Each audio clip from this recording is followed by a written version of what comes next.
Ladies and gentlemen, this is Buhle for Buhle's Network. Ladies and gentlemen, welcome to Msinga. According to the research by the University of Zululand Master's candidate, Mr. P.I. Mthembu, in his research in 1994 about the Msinga area. The name Msinga refers to Mpofana Thukela Mzinyathi Valley. It is derived from Msinga Mountain, which lies between Thukela and Mzinyathi rivers, which means a place of open clearness.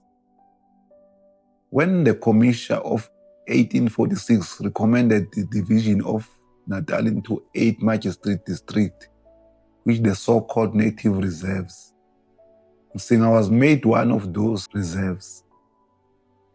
Msinga division came from what was initially Mzinyathi and Mpofana rural location, formally established in 1849.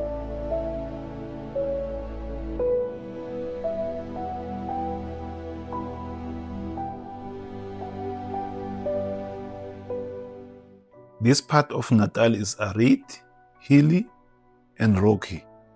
As a result, subsistence economy in the form of agriculture declined to a very large extent. The government has no economic policy for these people, so starvation soon made the people of the very restless. Their chief could not help them in any way.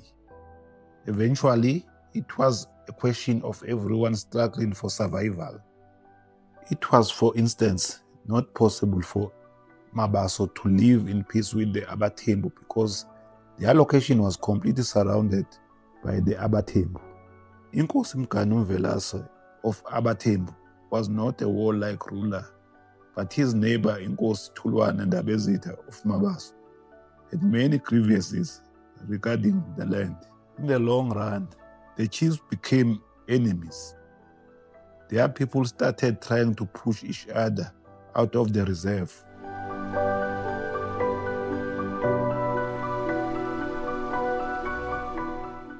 When the two nations were up in arms against each other, it was the beginning of the tragedy to the whole division. Faction fighting that broke out between the two nations gave birth to the rest of the wars and the lamentable system of alliances. The attitude of the white civil servant toward Inkosi Kula Majozi worsened the state of the reserve. The enmity between the Sithole and Amaqamu was further aggravated by the petition of Amaqamu location after the deposition of exile of Inkosi Kula.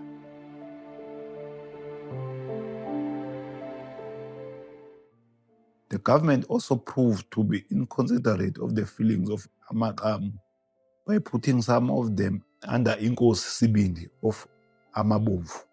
The government was fully aware of enmity between the two nations. Some of Amaqamu found themselves under Inkosi Bande Sithole. When Inkosi Kula was reinstated, these people made a lot of noise, demanding to be under their own king. Fighting succeeded in 1906, but did not mean that the government had succeeded in stopping the faction fighting in the reserve. This was proven to be the outbreak of a devastating war between Abathembu and Amaqunu in 1922 and 1944. The main significance of faction fighting is that it affects all aspects of life of the people involved. It is still very difficult to develop these victims economically and even educationally. The easy availability of guns has made matters far worse. Even in the absence of a faction fight, young men, most of whom with no formal schooling, easily get trapped in the hooliganism. Employment chances are always slim. There is absolutely no activities to keep these young people occupied. They openly live by crime. To most of them, stealing is the way of life. They are used as hired killers only to meet the same fate themselves. Eventually, even those who have access to the arable land show no interest in cultivating the soil. These wasted children have no way of making themselves economically productive. They are a burden to themselves and to the government. Their built-in culture of fighting has taught them to look down upon any man who does not possess a gun. Such man is derogatorily referred to as a woman. When a faction fight breaks out, schools are usually disturbed because boys are bound to join their ward male members. They remain in hiding, preparing to attack or counter-attack until fighting is over. Should fighting intensify, schools stop functioning altogether. Many boys leave school in such circumstances.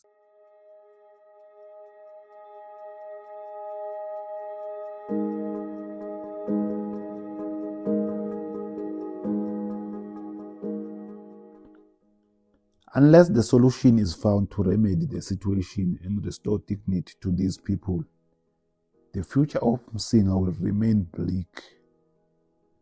A planned and systematic approach to the social, economic, and cultural life of the inhabitants of Msinga is a strong recommendation during this study.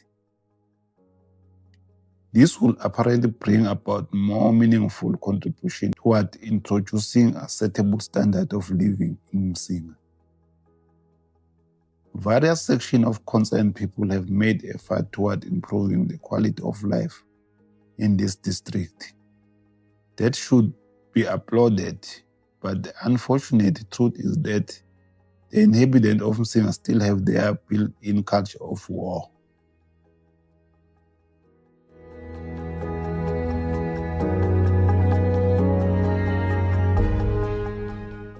Whoever is given the responsibility to develop this area of Msinga has a duty of studying the people of Msinga and their origin, identifying the events of the past that have shaped them up.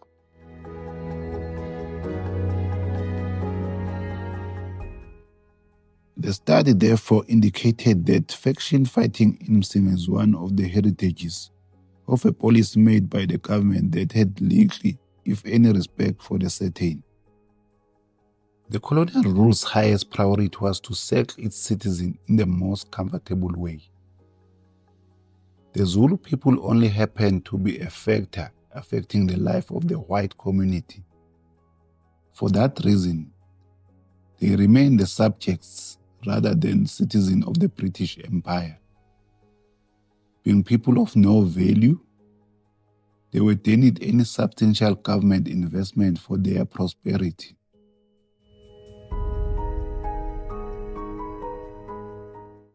Truth to be told, some of the things from the study are no longer happening in Msinga, but most of them are still happening, like any other rural areas in South Africa. Msinga still needs a lot of intervention from our government to make it a better place for its citizens and to improve the quality of life of the people living in this area.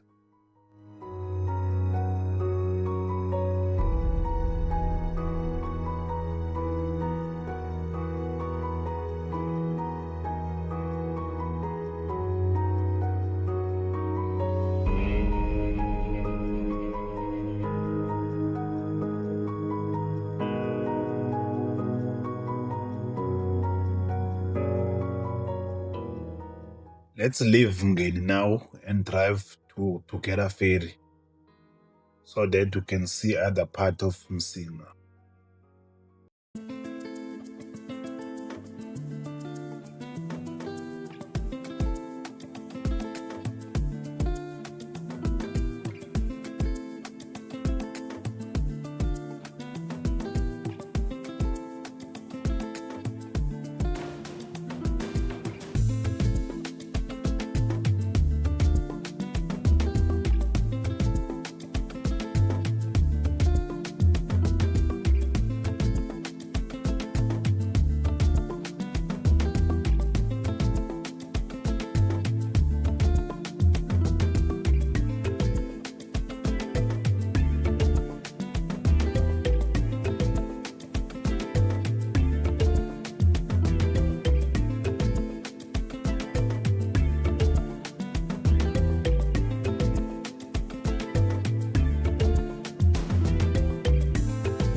Ladies and gentlemen, this is Bushle for Bushle's Network. Today I'm in Tukera Ferry, Msinga.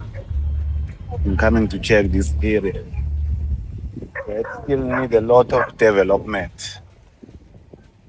There's a lot of development needed in this area. So today I'm looking to check how it look like in 2026. But Msinga is one of the rural and very poor area in the KZN province. But as things stands, look like it's better than what it used to be. Because if you are crossing that Tukera bridge, you can see there's a new mall there that has been built, making a huge difference in the area. There's a lot of shops, a lot of everything there. It's like a town now, like a town.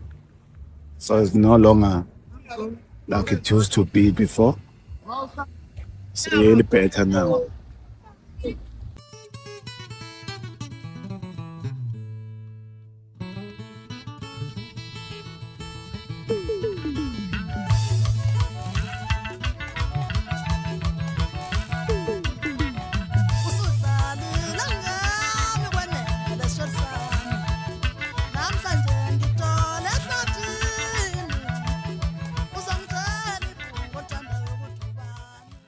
You would have not talked enough about Msinga if you didn't mention the talent that have come out of this area. The likes of Mxosheni umfoka Mkhize, uNokapsela umfoka Xaba, kanye neNdidane umfoka Cwenza. Ngakhohlwa noThwalinja wamashayina amahle. Ibo bonke ababa negalelo emculweni wamaskandi la eMsinga. May their soul rest in peace.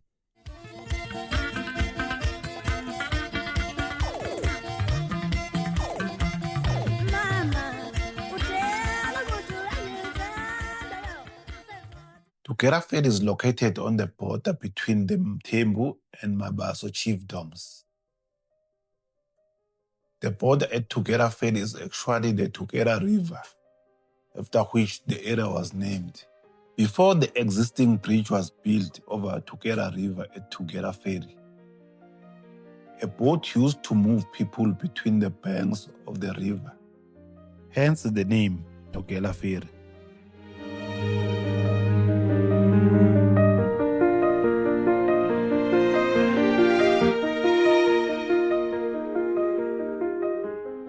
Tukera Ferry is a business and administrative center of Msinga district. It is here that the magistrate office and the courts are located together in the office of the social welfare and other government services such as Department of Works and Department of Education. There is also a police station and post office here.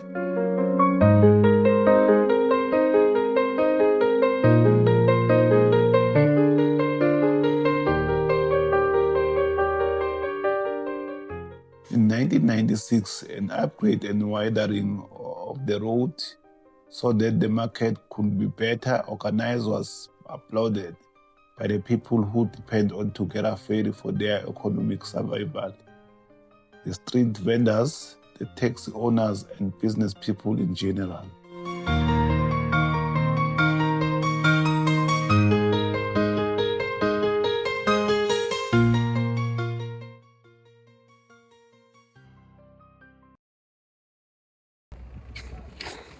This is our Tukera Ferry, ladies and gentlemen. So it's not bad. Not bad. Still good for the rural community. And since they have built the mall even more better than what it was before. The small, vibrant town. It all needs to be two things to be fixed. They can fix the road. Other stuff, I think it's okay. They don't need to do a lot of things. only the roads. Because electricity, they have electricity even in rural part of this town. There is electricity. I was there in the deep rural area of Umgeti. I saw that the place is electrified, which is good. People they can charge their phone, light their houses, and cook. Unlike before, where everything was depending on going to the mountain and fetch the firewood and using paraffin to light the houses. Now it's better. They can even buy a fridge so that they can stock a lot of food because towns sometimes far from other places. It's very difficult to reach. Sometimes because of the bad roads, if it's raining, it's even difficult for the public transport to go there to those places. So that is why my focus is on the road. That they can fix the road. This Everything place can be fine in this could area. be something else. It could be changed to be a tourist attraction where visitors can come and relax based on the position of the city next to this big river, Tugera River. You can see that if there is visionary people, they can turn it to be something else. My vision about this place is far. It's far. As you see in the pictures that I created via my AI assistant, this place can be a wonderful place for tourism.